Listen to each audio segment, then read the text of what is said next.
BFM Business, 10h, midi, l'émission 100% placement. Intégral placement, Cédric Decoeur, Guillaume Sommeret. Et ce sont nos deux traders. Ils sont à leur poste, Jean-Louis Cussac, Giovanni Filippo. Bonjour messieurs. Giovanni, comment est-ce qu'on s'installe sur ces 5100 points après avoir vu justement résister les 5000 points tout rond, enfin un peu au-dessus, et surtout quel est le scénario que vous nous proposez désormais?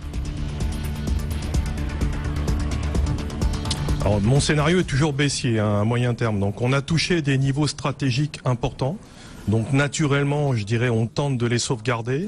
Ces niveaux, c'est les 61,8 de retracement annuel à 5099 et la moyenne mobile à 100 semaines à 5053, donc sur le futur.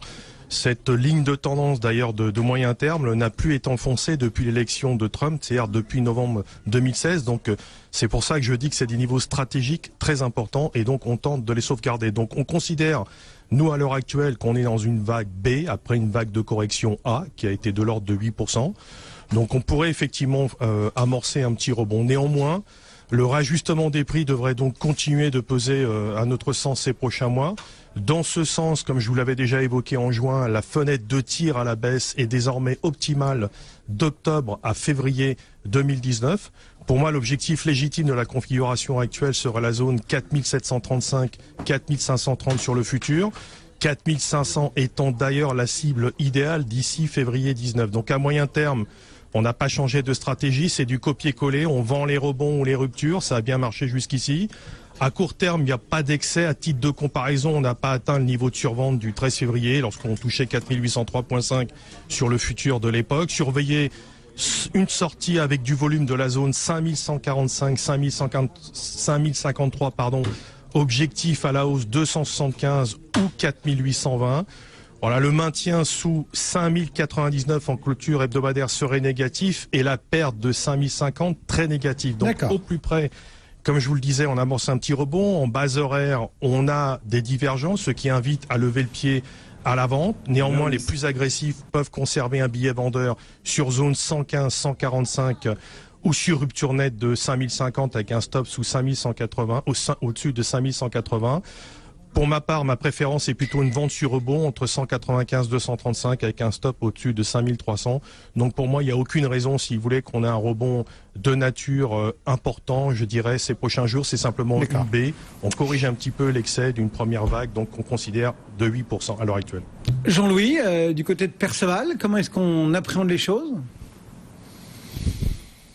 Toujours vendeur également, mais force est de constater que le marché a peut-être des ressources en tout cas. Hier, il a sondé encore, il est allé chercher 5050 et quelques, mais il est reparti très vite à la hausse.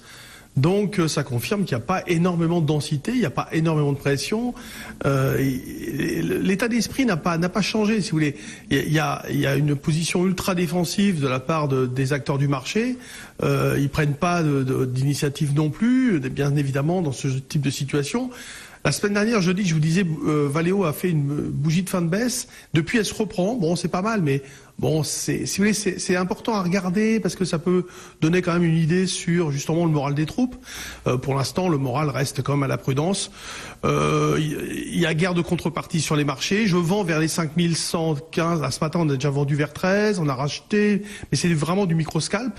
On va dire que le niveau pour moi très important en cas de reprise, ça serait la zone des 5250 à surveiller. Jusqu'à ce niveau, on va vendre un peu les yeux fermés. Au-dessus, on s'éloignerait du danger.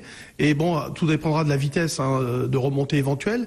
Mais ça serait peut-être le niveau à partir duquel on arrêterait de vendre en se disant, bon, on passe par une zone neutre à nouveau. Mais j'envisage toujours pour l'instant une évolution entre 5250 et 4950. D'accord. Je pense pas que le marché puisse partir en vrille. Bon, c'est vraiment un marché défensif, ultra défensif, avec mid-small toujours vendu, qui représente pas un fort danger. Voilà, il a l'échéance fin de semaine, faudra y penser. On est à 15 de vol implicite. Voilà, on est toujours vendeur, mais pas non plus de quoi jouer une super tendance baissière. Merci beaucoup à tous les deux. Giovanni Filippo, Bourse Direct, Jean-Louis Cussac, Perceval Finance, c'était nos deux traders du jour. Et le CAC en très légère progression s'arrête.